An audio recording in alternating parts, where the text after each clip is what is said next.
petualangan Rebel dan Legenda, dan beberapa publikasi karya lainnya yang tidak dapat saya sebutkan satu persatu. Mana Kak? Keren sekali ya Kak moderator kita. Betul. Moderator kita kali ini juga merupakan mahasiswa berprestasi di Universitas Tidar, Kak. Nah, siapa nih dari kalian yang pengen berprestasi kayak Kak Zidan? Pengen nggak? Meraih banyak juara?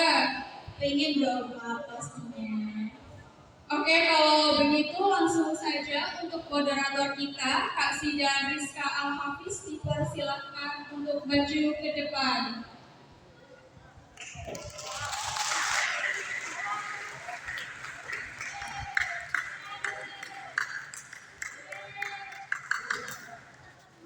Selamat pagi, Kak Zidan. Selamat pagi Kak Balin dan Kak Maulida. Gimana kabarnya, Kak Zidan? Alhamdulillah sehat walafiat. Bagaimana? Apakah sudah siap untuk memandu sesi materi dan tanya jawab hari ini? Insya Allah saya sudah siap untuk memandu acara di Lokakarya Kepengurusan Misi yang akan dibawakan oleh pemateri kita yang sangat spektakuler ini Kak. Baik, tanpa berbasa-basi lagi untuk waktu dan tempat, kami persilakan.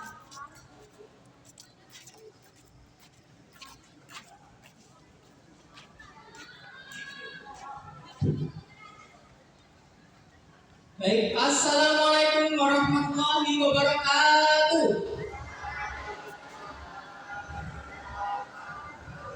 Baik, bagaimana kabarnya kalian semuanya? Apakah sehat semuanya?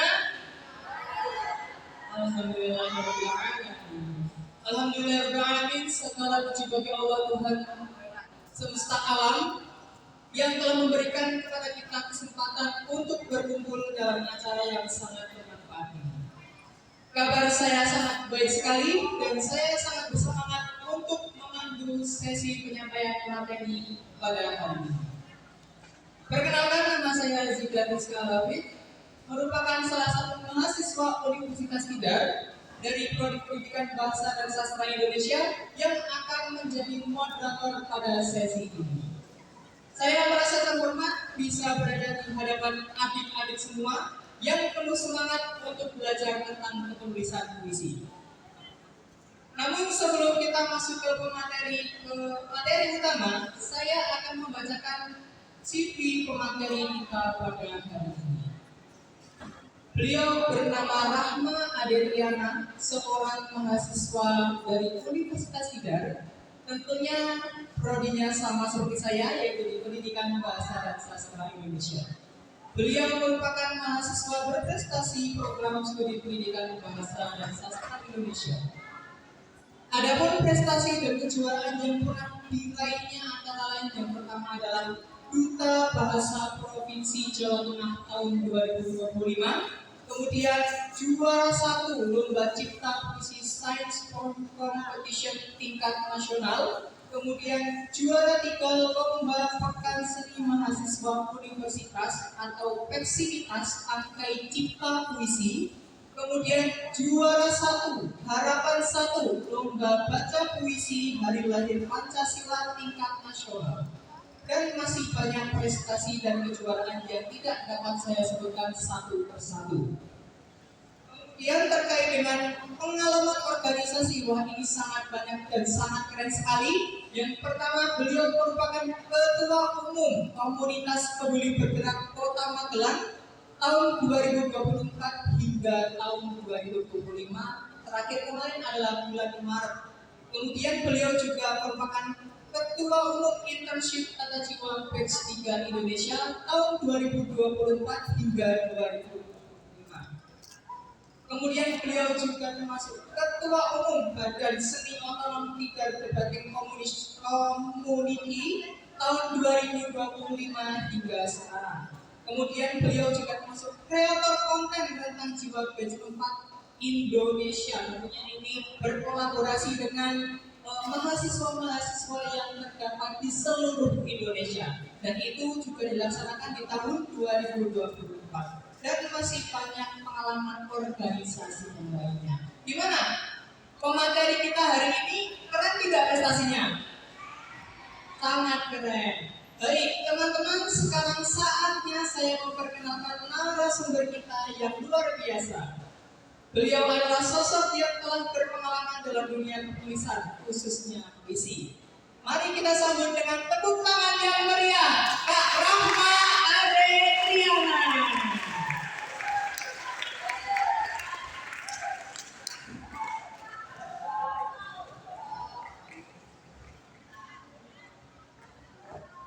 Baik, Kak Rahma, selamat datang dan terima kasih sudah berkenan hadir di RTS Inggris 1 Kota Magelang. Kami sangat antusias untuk mendengar materi dari Kak Rahma Adriana pada pagi hari ini. Oh, mungkin kita sembari duduk aja ya, Kak? Iya boleh. Berwawancara lebih lanjut. Bapak Ibu izin duduk terlebih dahulu.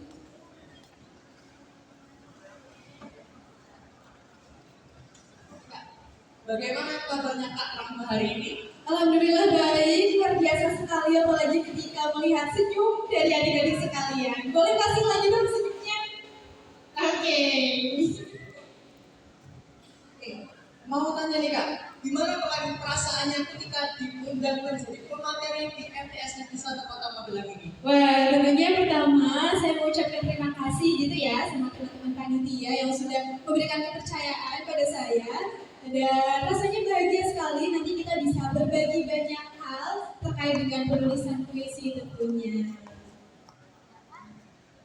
Keren sekali ya pemateri kita hari ini. Oke, baik, sebelum sesi penyampaian materi dan tanya jawab, saya akan membacakan rundown acara untuk penyampaian materi, yaitu selama 60 menit, kemudian nanti disusul dengan tanya jawab atau sesi tanya jawab sebanyak 30 menit. Baik, ini sepertinya sudah pada tidak sabar nih kalau untuk mendengarkan materi dari Kak Rahma Adriana. Untuk Kak Rahma, waktu dan tempat kami silakan untuk berbagi ilmu dan pengalaman berharga tentang penulisan puisi. Saya izin berdiri ya. Baik. Mohon izin Ibu. Dulunya saya buka dulu teman-teman sekalian. Assalamualaikum warahmatullahi wabarakatuh.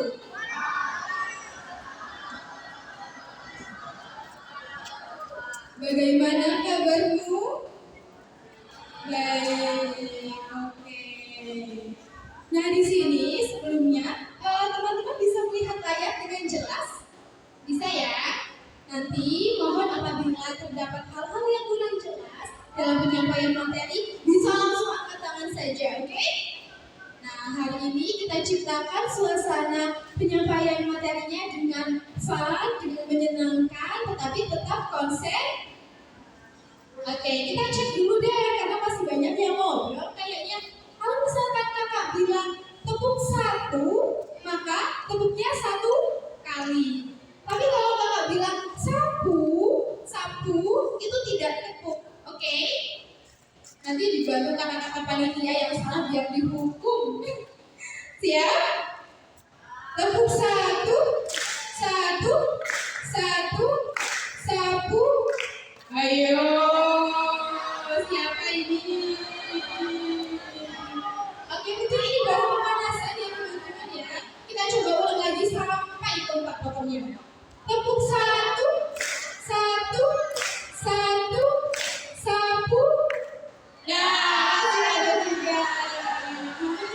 Wah, gimana ini belum juga? Kita coba sekali lagi. Kalau sapu, yang buat nyapu itu tidak tepuk, oke? 1, 1,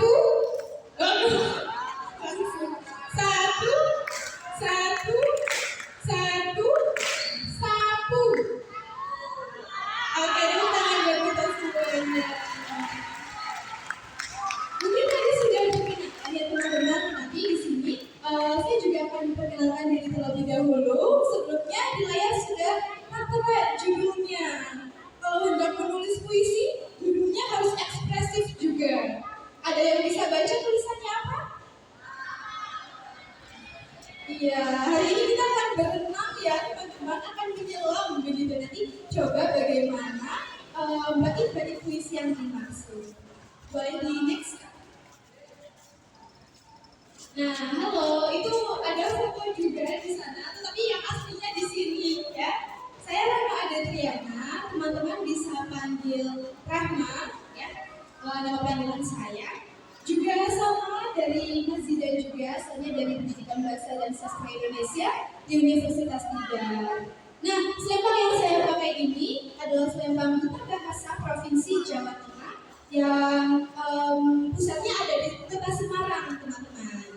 Jadi nanti barangkali teman-teman hendak menjadi duta bahasa gitu ya, nanti juga bisa ikutan setelah lulus SMA gitu. Duta bahasa emangnya ngapain aja?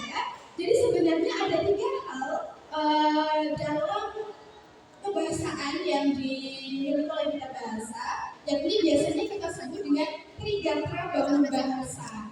Mengutamakan bahasa Indonesia, melestarikan bahasa daerah, dan menguasai bahasa asing. Ini dihafalkan ya teman-teman. Mungkin nanti di akhir saya akan minta teman-teman dan juga panitia untuk jargon seperti itu. Siap? Kita latihan dulu deh. Kalau misalkan saya bilang Trigatra Bangun Bahasa, teman-teman bisa jawab dengan mengutamakan bahasa Indonesia, melestarikan bahasa daerah, menguasai bahasa asing. Salam literasi. Hafal?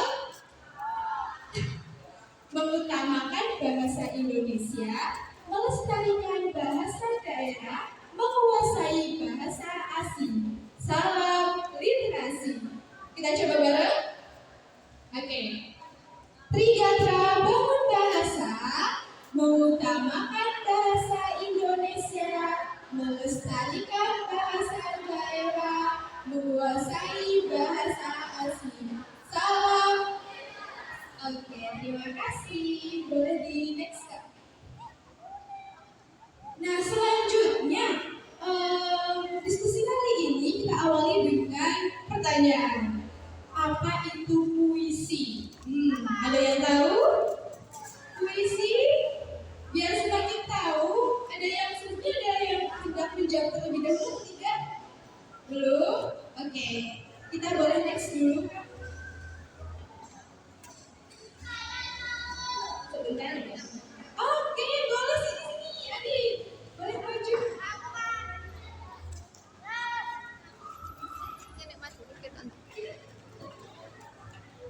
Kita kasih tepuk tangan aja, teman-teman.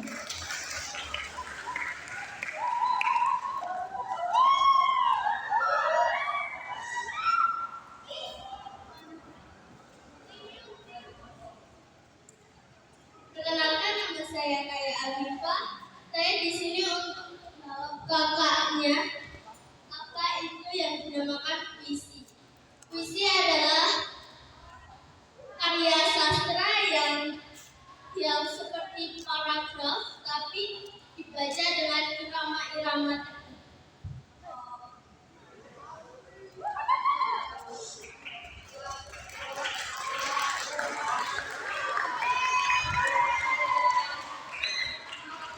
Kasih tepuk tangannya dulu teman-teman.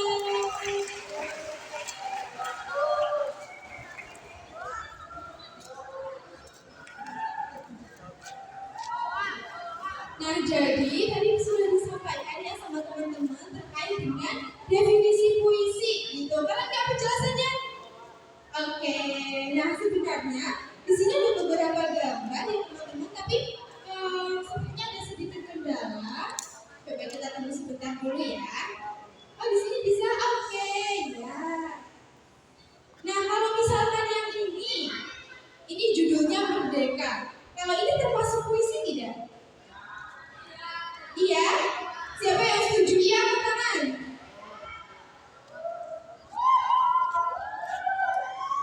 Oke. Yang lain berarti belum setuju ya? Belum. Nah, di sini ada judul yang pertama, judulnya adalah Merdeka. Kemudian ada bait-baitnya di sini. Ini disebut sebagai puisi karena dia padat berbait-bait seperti ini, tapi tidak harus panjang bait-baitnya.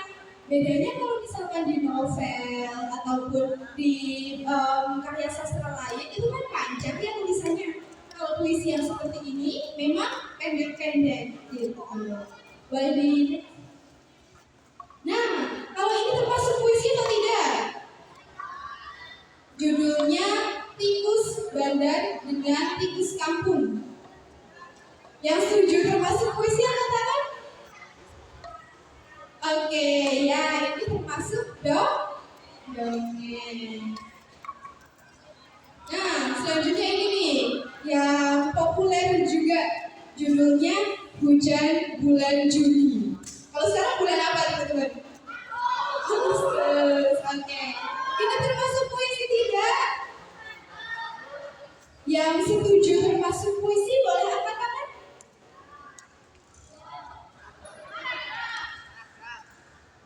Enggak, oke, ada beberapa ya.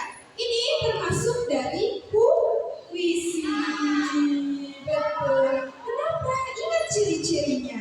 Di sini ciri-cirinya ada di bait-bait yang padat. Maksudnya padat apa? Dia itu begini langsung pindah baris dan sebagainya.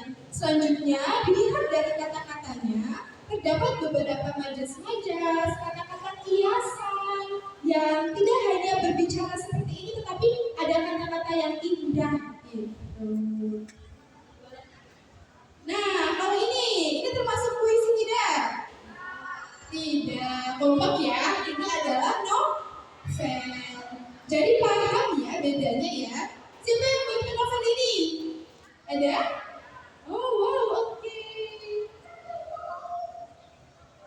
Nah, maka dari itu, berdasarkan contoh-contoh yang tadi disampaikan, maka dapat kita ambil kesimpulan bahwa puisi adalah bentuk karya sastra yang mengungkapkan perasaan dan juga pikiran adik-adik sekalian.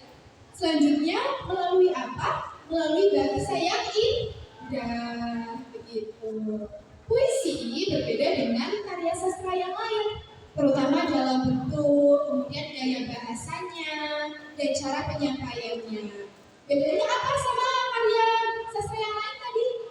Dia bentuknya lebih padat, bahasa yang digunakan biasanya puitis, bahasa-bahasa yang indah, gitu ya. Paham? Oke, tepuk satu, sapu.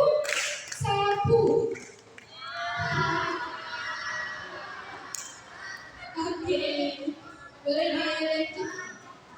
Nah, selanjutnya kita sudah paham apa itu puisi dan apa perbedaannya dari karya-karya sastra yang lain. Selanjutnya kita akan berbicara mengenai berekspresi lewat karya sastra. Karena harapannya karya sastra itu bisa menjadi media teman-teman untuk menumpahkan perasaan. Misalkan lagi sedih, lagi bahagia, lagi marah, boleh tulis puisi, oke? Teman-teman bawa buku semua? Oke, bawa alat tulis semua? Oke, nanti bisa bergantian, tidak masalah ya. Karena selanjutnya kita akan melaksanakan relaksasi pikiran. Maka mohon bantuannya kepada teman-teman untuk membuka bukunya. Kita akan menggunakan sekitar 2 halaman ya, kurang lebih. Sudah? Kalau misalkan ada yang bawa pensil atau pulpen 2, mungkin bisa berbagi ya sama teman-teman yang lain juga. Sudah siap? Oke, sudah dibuka. Nah, yang pertama, kita akan relaksasi pikiran melalui media gambar terlebih dahulu. Kakak akan minta teman-teman adik-adik semuanya untuk menggambar satu hal dalam waktu 5 detik saja. Oke? Begitu hitungan 5 detik selesai, semuanya harus angkat tangan. Siap? Nanti yang masih gambar-gambar, langsung suruh angkat tangan. Ya? Oke? Siap? Yang pertama, silakan adik-adik menggambar 5 detik ya. Pemandangan 5, 4, 3, 2, dan 1. Angkat tangannya. Oke, sambil angkat karyanya coba.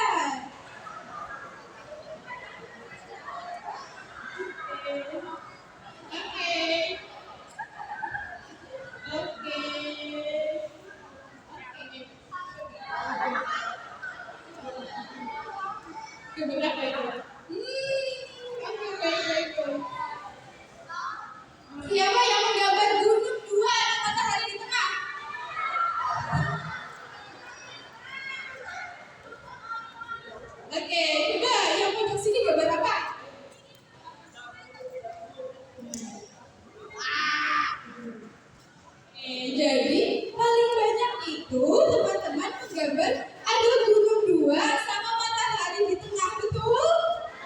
Oke, itu termasuk pemandangan?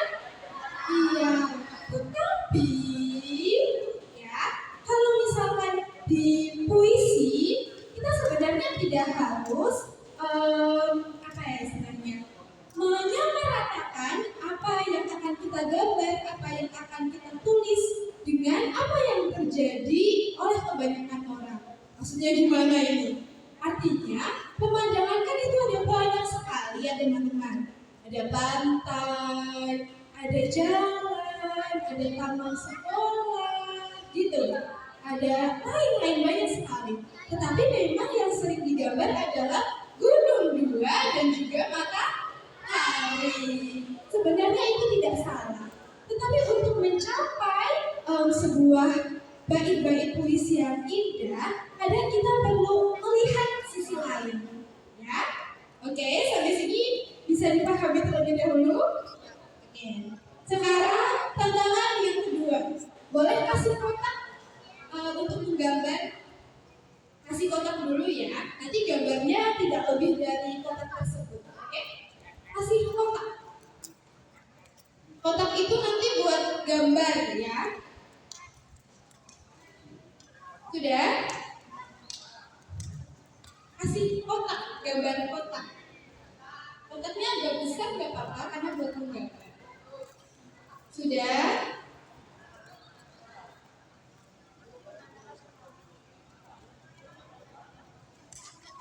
Tantangan selanjutnya, ini sekarang kalau tadi 5 detik, sekarang mau berapa detik? 30. 120. Oh, nanti sampai zuhur nanti di sini. Sampai zuhur ya kan? 3 detik. 3 detik ya. Oke. Detiknya agak pelan kalau gitu kata hitungnya. Jadi harus cepat-cepat gambarnya, oke? Sekarang adik-adik kalau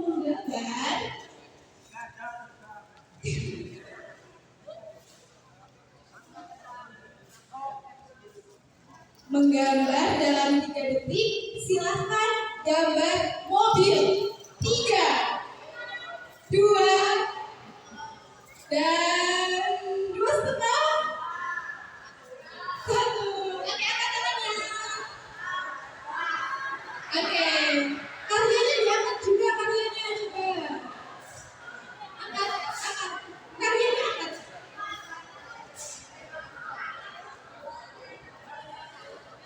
Oke, dari putranya coba satu sini. Yang mau menunjukkan gambarnya, ayo sini dulu. Sini. Ayo. Yang putri juga salah satu sini yuk. Masih ada hadiahnya nih. Ayo.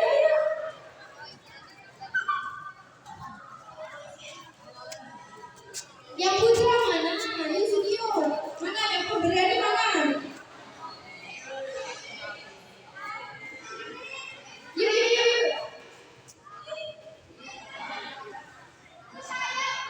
1. Yuk. Jadi pemberani yuk.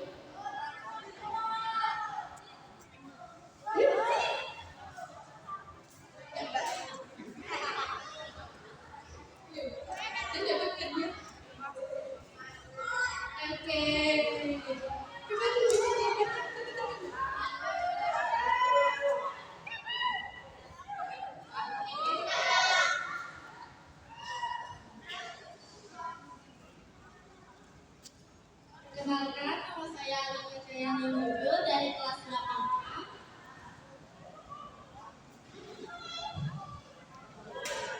Saya menggambar mobil yang ada di Square Pen.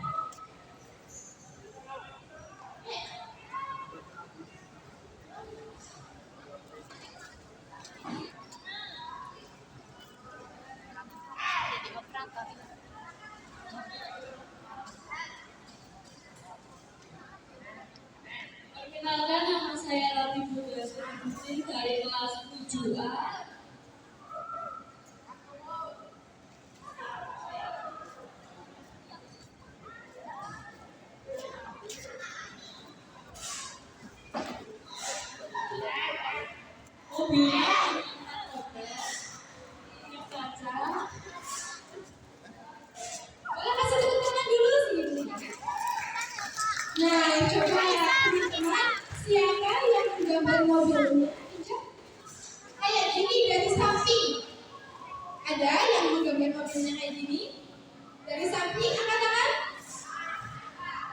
Angkat tangan. Oke. Yang Putri gambarnya coba. Dari samping juga. Iya, oke. Jadi tadi kakak juga sempat melihat kalau misalkan kebanyakan dari anak-anak gambar mobilnya dari samping kayak gini. Rodanya ada 2 atau ada 4, kemudian gambarnya dari samping. Ketika kita melihat mobil dari samping. Padahal kalau misalkan kita membuka sudut pandang baru, apakah bisa menggambar mobil tapi kelihatan dari atas? Kelihatan dari depan? Iya, sebenarnya bisa, tetapi apakah ada yang menggambar mobil yang kelihatan itu dari atas? Ada?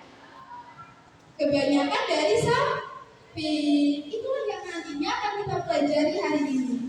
Bagaimana membuka sudut pandang baru dalam menulis puisi. Dan masih ada susu kotak seperti ini. Benar ya?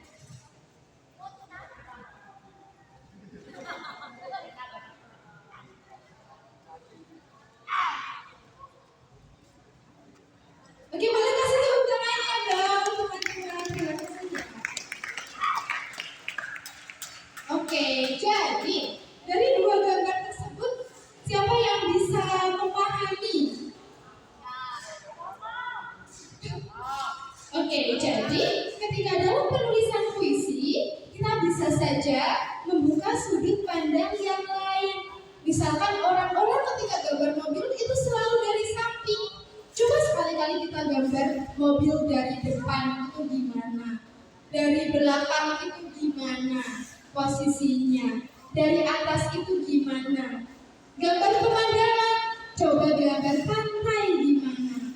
Coba gambar taman gimana? Karena nilai-nilai langkah itu nantinya yang akan menjadikan puisi teman-teman menjadi lebih bermakna. Oke, bisa tangkap ya sampai sini ya? Bisa. Oke, baik, kita lanjut. Ya.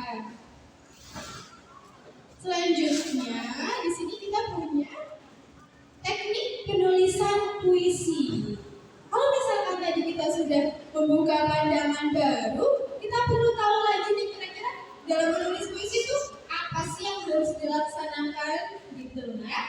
Coba kita mulai dari teknik yang pertama. Sepertinya ada 3 di sini. Nah, itu judulnya kalau misalkan kurang jelas, di sini kakak bantu bacakan. Namanya adalah akrostik. Apa?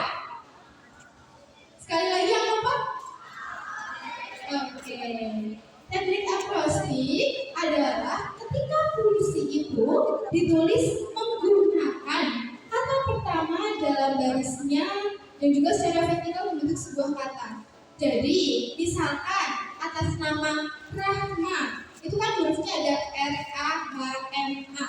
Maka ketika menulis puisi, kalimat pertamanya huruf R, kalimat keduanya huruf A, sampai membentuk kata Rahma. Itu namanya teknik akrostik. Ya. Nah, ini latihan penyegaran. Misalkan teman-teman gak punya ide, nah teman-teman bisa menggunakan teknik ini. Tetapi ya, seperti pisau bermata 2 gitu ibaratnya. Teknik ini juga akan menantang karena teman-teman harus mengaitkan huruf-huruf pertama tadi dengan kalimat yang padu gitu. Agar lebih jelas ya, kita masuk ke contoh aja. Nah, ini dia. Ini adalah contoh puisi yang judulnya adalah Pesona Judulnya apa? Oke, dan di awal setiap baris puisi ada perwakilan dari masing-masing huruf Magelang. Di baris yang pertama yang mewakili huruf M ada kata-kata malam tiba, senja merona merah. Oke, bawahnya berarti huruf apa? A. Lanjut A. Awan bergerak, saksikan candi yang megah. Candi apa kalau di Magelang? Oke, lanjut sampai huruf G. Jadi, setiap kalimat dalam puisi itu diawali dengan huruf-huruf dari Magelang, gitu. Itu namanya teknik akrostik. Teman-teman gak harus menggunakan kata Magelang, bisa menggunakan nama sendiri juga boleh, atau menggunakan nama ibu guru, gitu ya, juga boleh. Yang penting nanti tetap sesuai dengan aturan penulisannya, gitu ya. Jadi kalau misalkan bingung, teman-teman boleh pakai teknik yang ini. Teman-teman juga mungkin akan familiar dengan slide berikutnya. Oh, nggak terlalu kelihatan ya. Ini adalah lirik lagu film Jumbo. Siapa tahu film Jumbo? Ya tahu. Ternyata film lagu Jumbo itu yang judulnya Selalu Ada di Nadimu itu juga menggunakan akrostik, teman-teman. Kalau misalkan kita dekati, ternyata setiap lirik dari lagu ini mewakili kata-katanya gini.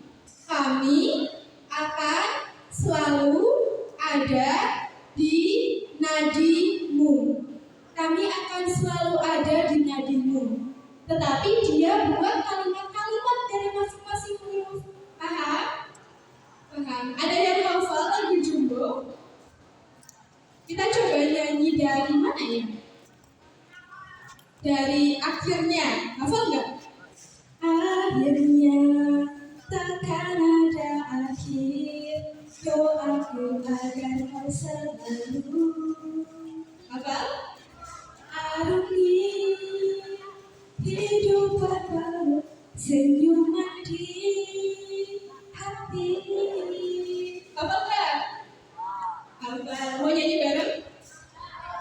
Oke. Nah gitu. Jadi masing-masing dari huruf-hurufnya itu mewakili sebuah kata. Paham? Nah nanti kalau misalkan kata-katanya minta ditulisin puisi, boleh tuh misalkan pakai kata-kata nama teman-teman atau kata-kata lainnya, gitu ya. Nah itu teknik yang pertama, namanya akrostik. Selanjutnya kita pindah ke teknik yang kedua. Yang teknik pertama ini gak ada pertanyaan? Aman ya?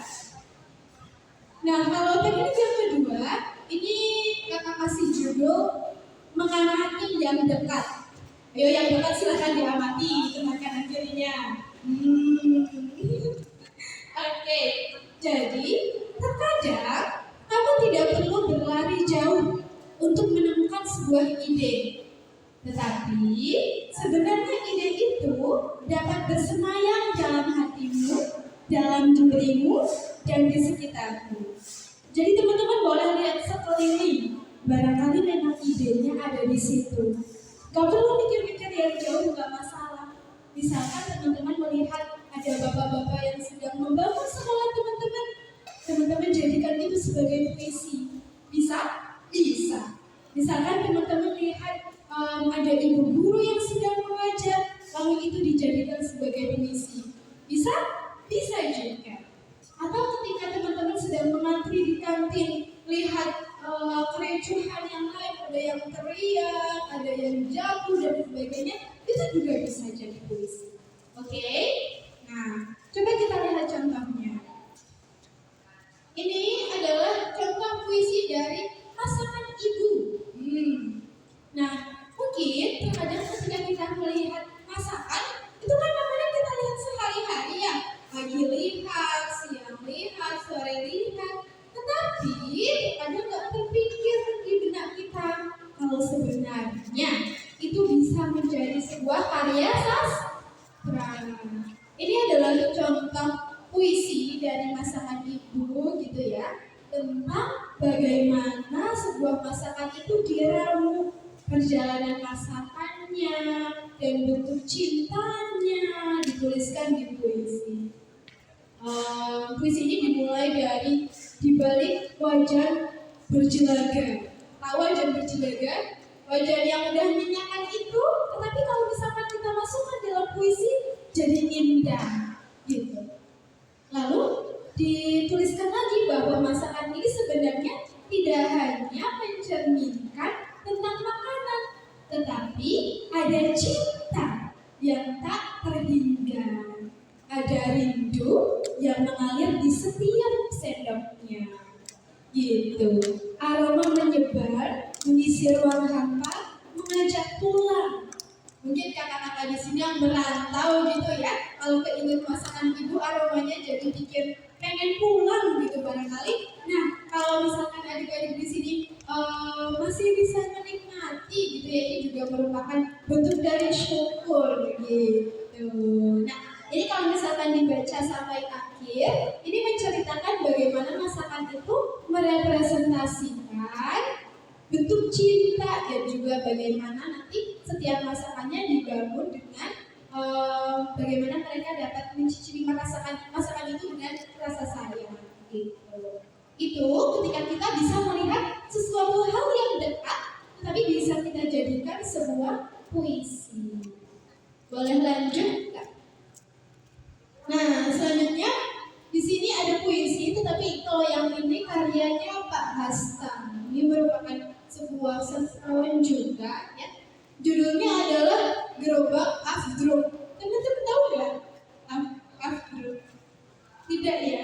Oh, kita beda generasi mungkin ya.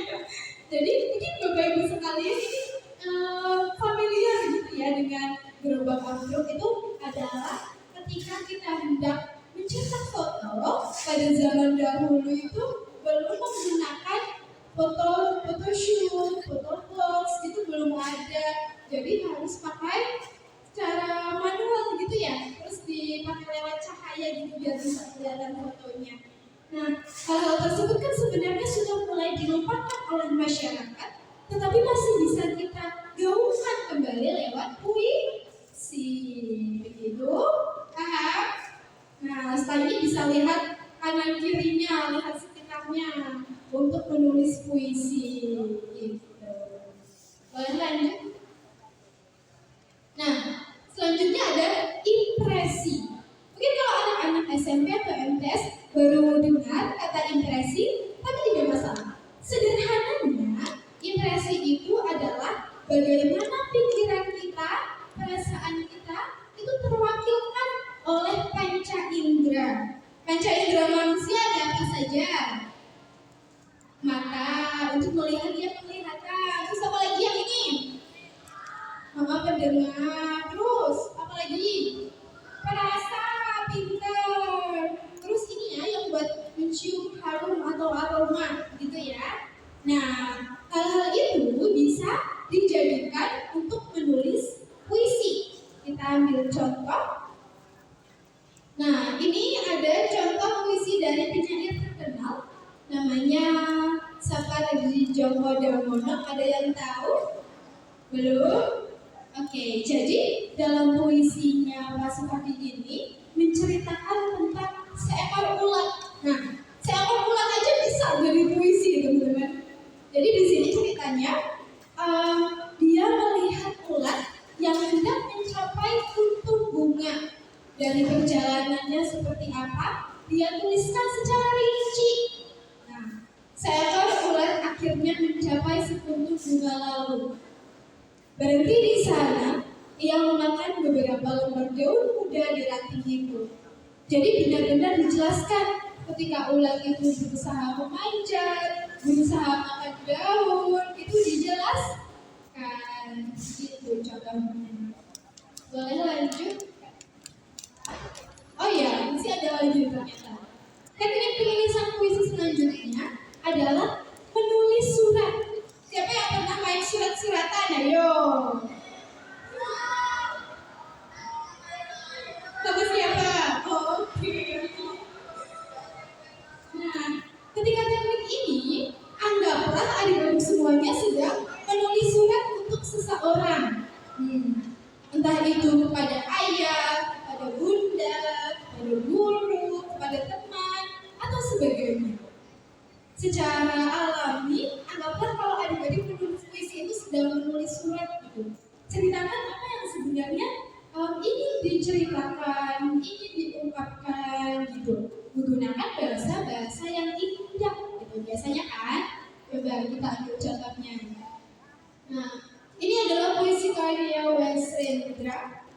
surat cinta gitu.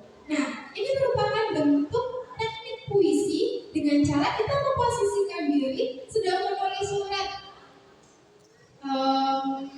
Rasanya surat ini ingin diberikan kepada siapa gitu, maka kita tulis puisinya gitu. Oke ya, coba lanjut lagi Kak. Nah, ini merupakan contoh-contoh dari penulisan puisi. Sebenarnya ada dokumen beberapa tulisan puisi, mungkin nantinya bisa saya kirimkan juga ke teman-teman panitia barangkali apabila teman-teman hendak membacanya. Ini beberapa aja kalau yang ada di sini. Ini adalah sebuah puisi di sebuah toko jam. Bunyinya gini. Kamu menjual waktu? Dia tanya, ada seseorang yang seolah-olah sedang bertanya kepada si penjual jam itu apakah dia menjual waktu gitu. Apakah penjual jam itu sebenarnya menjual waktu, teman-teman? Tidak. Jam dan waktu adalah dua hal yang berbeda. Kita bisa membeli jam baru, tapi apakah kita bisa mengulang waktu yang telah terjadi? Tidak bisa. Jadi hal-hal tersebut bisa saja kita masukkan dalam puisi gitu. Kalau waktu berlalu ya udah kan, berlalu aja. Kalau jam telah puternya masih bisa kita perbaiki. Habis baterainya masih bisa kita ulang. Tapi waktu tidak bisa. Cukup satu.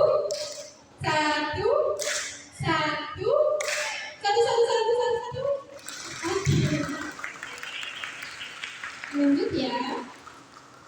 Nah, ini gambar saya sebenarnya sama Bunda. Di sini adalah puisi yang berjudul Jiwa Terindah gitu. Jadi ibaratnya puisi untuk Bunda gitu ya. Dan sudut pandang dari puisi ini adalah ketika masih bayi gitu ibaratnya. Di situ mungkin teman-teman bisa lihat. Aku berlayar dalam mesin waktu. Berlayar dalam mesin waktu maksudnya apa? Mungkin saja kembali ke masa lalu, kemudian melihat apa yang terjadi di sana. Kita lanjut. Mendengar debar jantungmu sangat dekat dengan tubuh kecilku.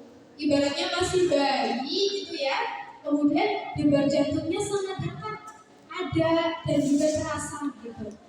Kemudian nanti teman-teman juga mungkin boleh dibaca lagi sampai akhir, itu intinya menceritakan bagaimana kelahiran seorang anak dan rasa cinta juga dari seorang ibu. Gitu. Lanjut kita. Selanjutnya di sini kita punya bendera merah putih. Bentar lagi 17 Agustus ya.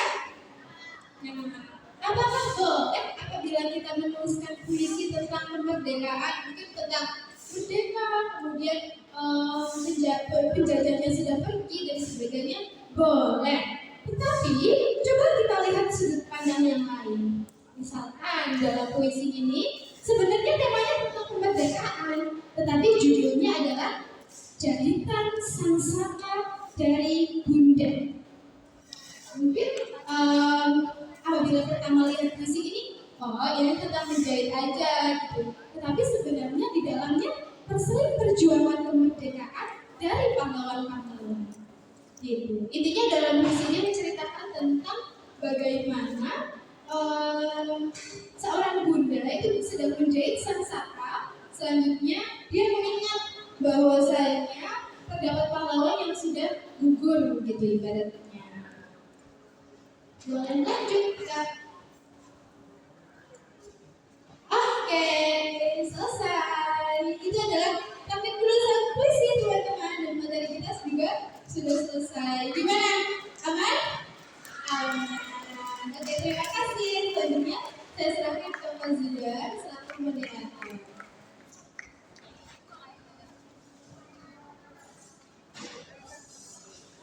Wah, materi yang sangat menarik dan inspiratif dari Kak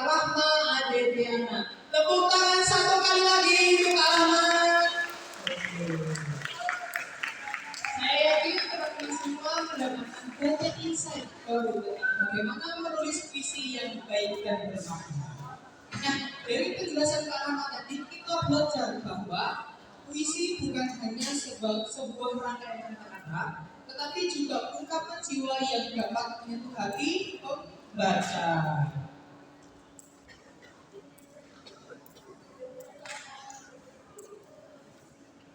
Sekarang saatnya sesi yang sangat paling ditunggu-tunggu, yaitu sesi tanya jawab. Nah, ini merupakan kesempatan emas buat kalian untuk berinteraksi langsung dengan Kak Rahma. Siapa yang punya pertanyaan tentang materi tadi, atau mungkin ada yang ingin menyampaikan tentang atau sharing tentang pengalaman menulis puisi? Oke, untuk satu karya itu terdapat 3 pertanyaan saja. Silakan, bagi yang ingin bertanya, dipersilakan.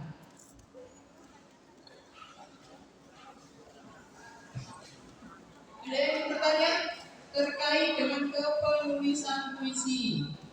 Ayo, siapa yang ingin bertanya, jangan malu-malu. Selagi Kak Rahma masih ada di sini, silakan bertanya.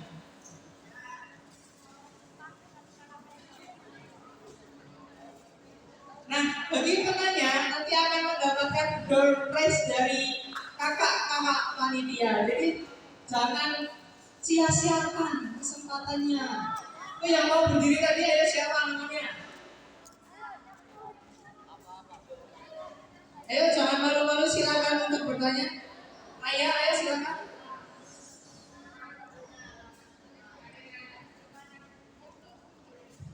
Kalau puisi itu depan kalimatnya harus pakai kata pokoknya kayak ini sampai kayak tadi yang maksud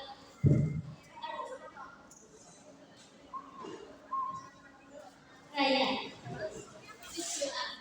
Oke, jadi pertanyaannya begini Kak, apakah ketika kita menulis puisi itu harus terdapat kata-kata seperti tadi, misalnya magelang seperti itu? Mungkin bisa lebih jawab karena Oke, hai ya tadi namanya. Iya. Oke, kita kasih tepuk tangan dulu dong. Teman yang udah bereaksinya. Terima kasih ya atas pertanyaannya. Pertanyaannya bagus sekali. Apakah harus ketika kita menulis puisi itu harus pakai kata depan misal magelang gitu? Jawabannya tidak. Tidak harus. Itu adalah salah satu contoh saja teknik penulisan puisi akrostik.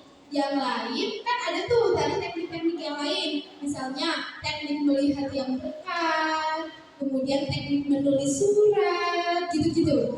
Jadi itu merupakan salah satu contoh aja. Di luar dari itu banyak sekali teknik-teknik lain yang teman-teman bisa bebas mengungkapkan perasaan dan juga pemikiran kalian, gitu.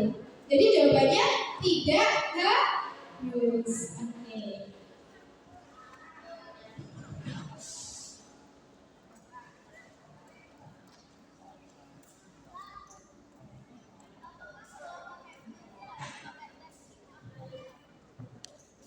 Nah, kalau menulis puisi harus pakai teknik akrostik? Tidak harus. Itu cuma contoh aja. Kalau bisa, teman-teman kalau nyaman pakai itu, boleh pakai. Tetapi tadi ingat bahwa kalau pakai itu tantangannya adalah kita mungkin harus mengurutkan huruf-huruf itu dan juga harus mencocokkan gitu. Kalau misalkan dirasa itu sulit, teman-teman bisa pakai teknik yang lain. Misalkan ketika teman-teman lihat tadi bapak-bapak yang sedang membangun sekolah, langsung aja tulis. Gak perlu pakai huruf-huruf depannya, gak masalah. Gitu. Oke, terjawab. Terima kasih. Baik, apakah bisa dipahami? Untuk yang kedua, silakan yang ingin bertanya mungkin dari kalangan yang putra. Ada siapa yang ingin bertanya? Gildan. Siapa yang ingin bertanya?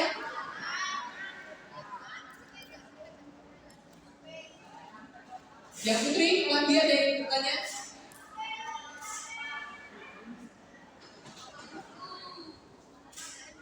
Siapa yang ingin bertanya? Yang kacamata boleh bertanya.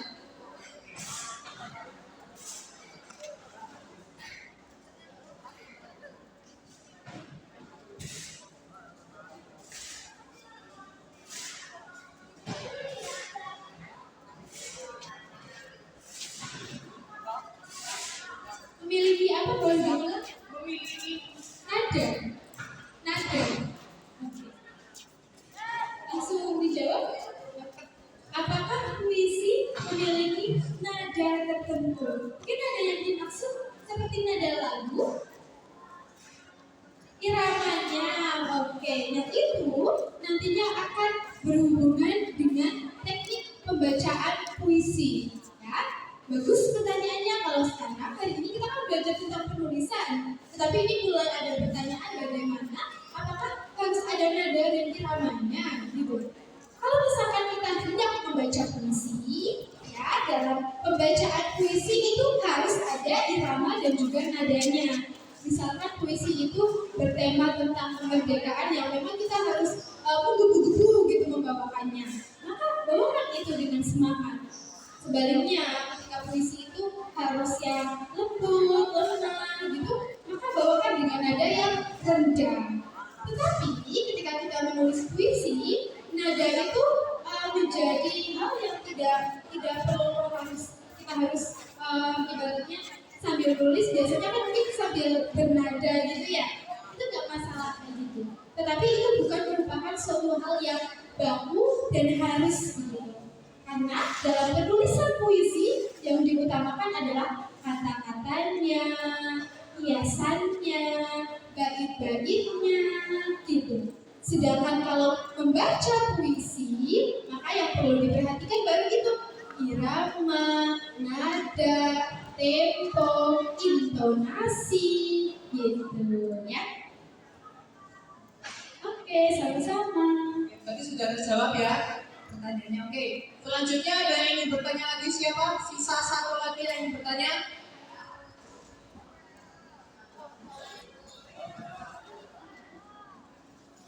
Siapa yang ingin bertanya? Ayo siapa yang ingin bertanya? Yang putra belum bertanya.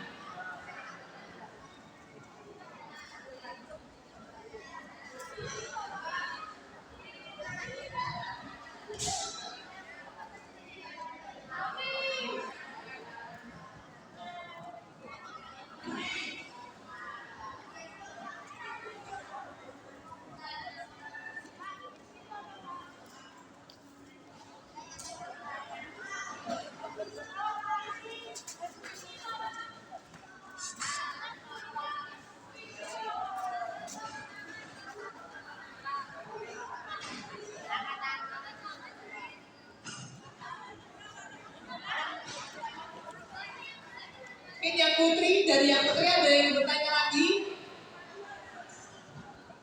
Dari anak kelas 7, ayo silakan bertanya, kan kalian ada materi puisi kan? Bisa ditanyakan hari ini juga. Ayo, siapa yang bertanya?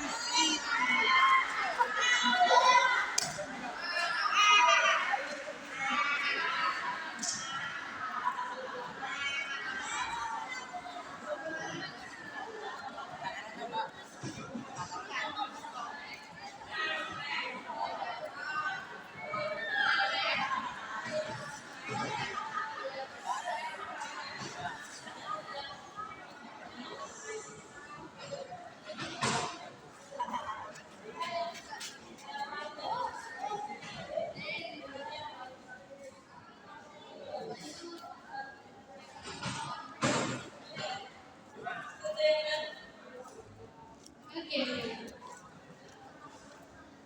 mungkin bisa langsung dijawab mereka. Oh iya, terima kasih. Namanya siapa tadi? Fania. Dikasih tepuk tangan dulu dong buat Fania. Oke, terima kasih Fania atas pertanyaannya. Bagus pertanyaannya. Apakah harus menggunakan kata-kata yang indah? Gitu. Misalkan tadi mungkin boleh ditampilkan ya Kak ya yang tentang masakan ibu tadi. Apakah harus menggunakan kata-kata yang indah gitu ketika menulis puisi? Sebenarnya kata-kata indah ini merupakan nyawa dari puisi itu sendiri. Kalau bisa, gunakanlah kata-kata yang memang puitis dan juga indah, ada hiasannya dan sebagainya. Teman-teman sudah kenalan dengan majas atau belum? Sudah? Nah, itu juga merupakan yang maknanya sebenarnya sih sama, tetapi cara penyampaiannya berbeda gitu. Nah, misalkan ini tadi yang ditanyakan, di balik wajan berjelaga. Coba bandingkan dengan kata-kata yang seperti ini. Di balik wajan berminyak. Ya. Nah, ada beberapa kata yang memang maknanya sama, tetapi kita bisa pilih kata tersebut yang memang cocok dengan tulisan kita, maka gunakanlah kata itu. Biasanya kalau teman-teman sering membaca puisi, entah itu di buku atau di koran barangkali atau di majalah, teman-teman akan lebih familiar dengan kata-kata yang ini, ya. Mungkin sekarang teman-teman bingung, aduh kata-kata apa ya yang indah gitu. Itu karena teman-teman artinya masih perlu membaca lagi kata-kata apa yang sekiranya bisa menggantikan kata tersebut dengan makna yang sama. Jadi jawabannya diusahakan pakai kata-kata yang begitu. Tetapi apakah harus semuanya pakai kata-kata itu? Enggak harus. Apabila dalam suatu bait teman-teman ingin bercerita secara natural, secara alami, itu juga nggak apa-apa. Karena sekali lagi, nggak ada puisi yang salah. Karena gaya penulisan puisi setiap orang itu berbeda. Mungkin itu Azizah. Oke, terima kasih atas jawaban yang sangat spektakuler ini ya Kak Rahma. Baik, untuk sesi tanya jawab sudah selesai. Bagi 3 penanya tadi silakan untuk maju ke depan untuk mendapatkan hadiah dari Kakak Panitia. Silakan Raya, Pania, dan satu tadi siapa namanya?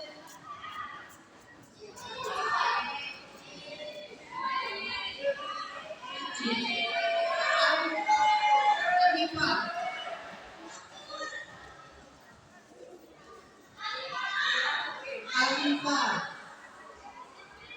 Alifa, Raya, dan Pania. Ayo maju ke depan.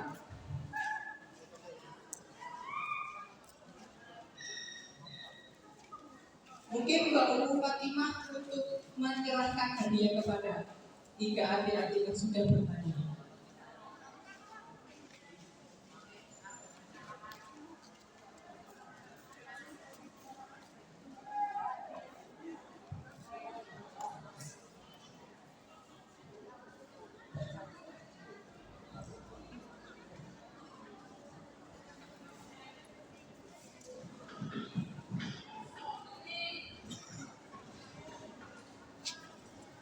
Baik, tepuk tangan untuk 3 teman kita yang sudah aktif bertanya. Boleh? Oke, difoto sebentar ya.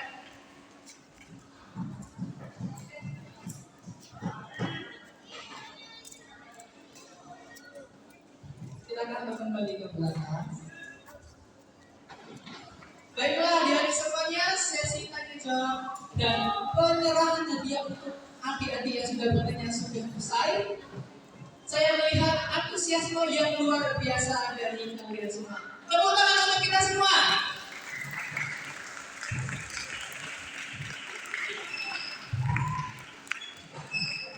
Baik, saya akan membacakan kesimpulan pada materi yang sudah disampaikan hari ini. Bahwa puisi merupakan kumpulan kalimat yang terdapat majas-majas, sehingga membentuk kata-kata yang indah. Puisi berbeda dari karya sastra yang lainnya seperti novel, cerpen, kemudian dongeng, hikayat, dan lain-lain. Adapun teknik-teknik puisi diantaranya adalah teknik akrostik, yang kedua adalah mengamati yang dekat, kemudian impresi dan menulis surat. Kemudian saya juga ingin menyampaikan beberapa poin penting ya. Yang pertama adalah jangan takut untuk memulai menulis puisi. Kemudian kita harus banyak membaca contoh-contoh puisi. Dengan kita membaca karya orang lain, kita bisa belajar berbagai gaya dan teknik penulisan puisi. Kemudian yang ketiga, praktikkan secara terus-menerus karena menulis puisi itu juga membutuhkan sebuah latihan. Seperti halnya ketika misalnya bermain musik maupun berolahraga. Baik, terima kasih kepada Kak Rahma yang sudah berbagi ilmu yang berharga, dan terima kasih kepada kalian semua yang telah berpartisipasi. Untuk saat ini saya akan kembalikan kepada MC kita. Salam literasi untuk kita semua.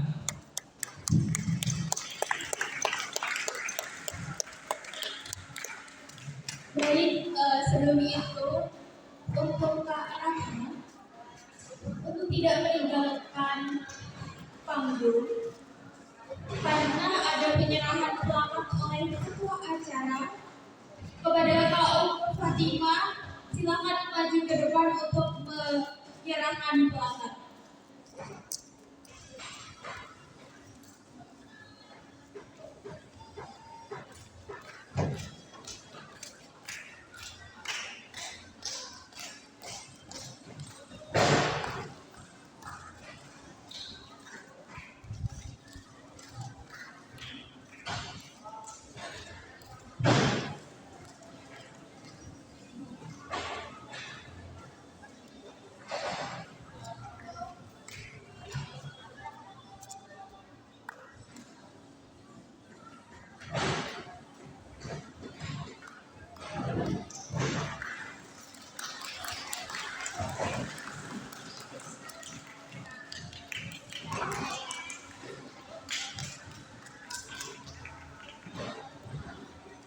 Baik Kak Rahma, terima kasih atas kesempatannya dalam menjadi pemateri di acara Loka Karya Kepenulisan dan Antologi Puisi di MTS Negeri 1 Kota Padang. Untuk ini setelah ini boleh meninggalkan panggung.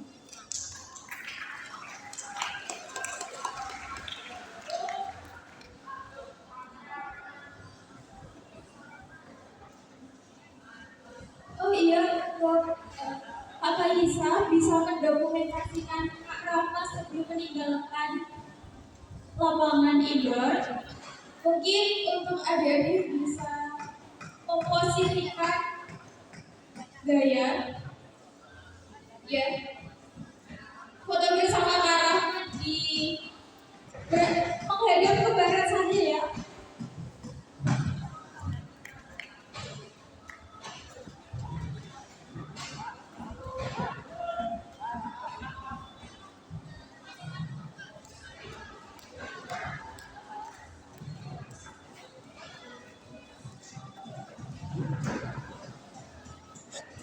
Udah.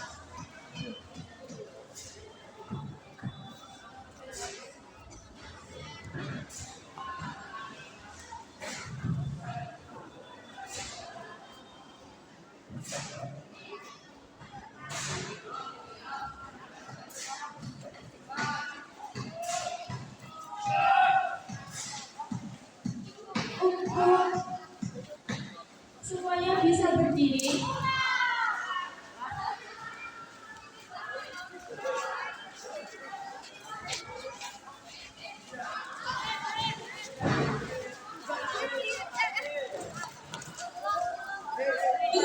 Belum meninggalkan, acara belum selesai. Kalian dilarang meninggalkan lapangan indoor karena setelah ini ada penugasan.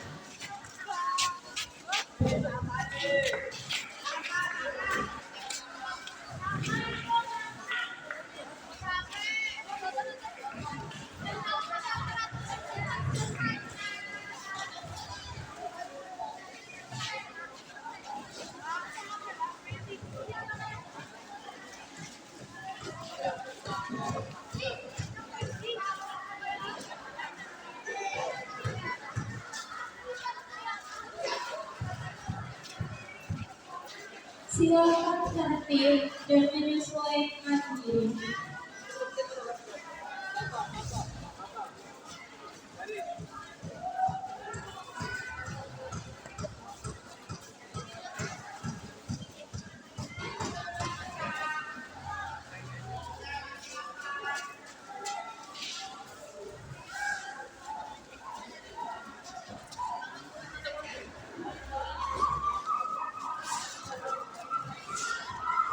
Satu, dua, tiga.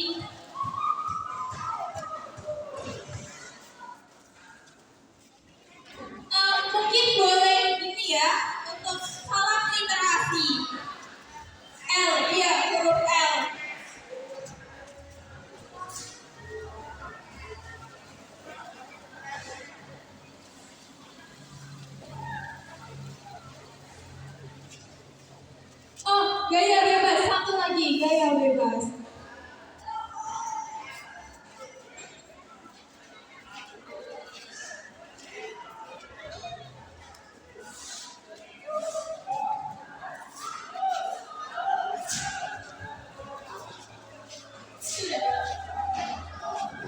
Jargon, boleh. Oke, teman-teman ingat gak jargon yang tadi? Halo,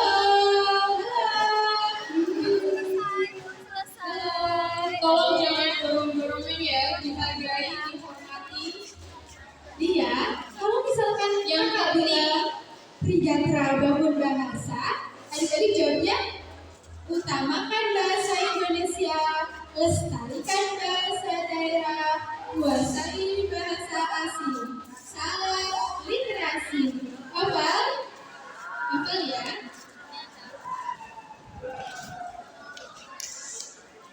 Halo.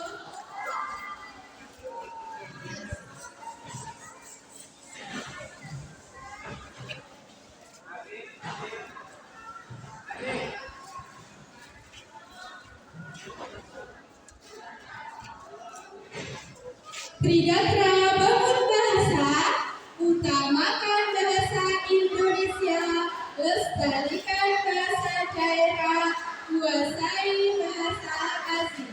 Salam literasi.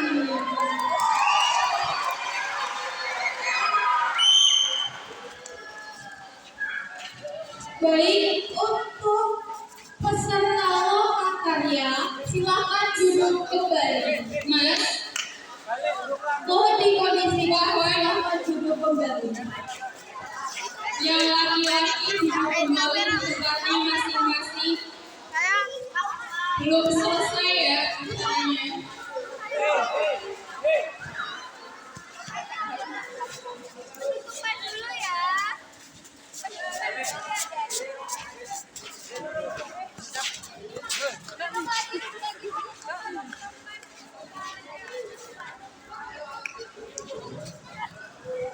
Baik, silakan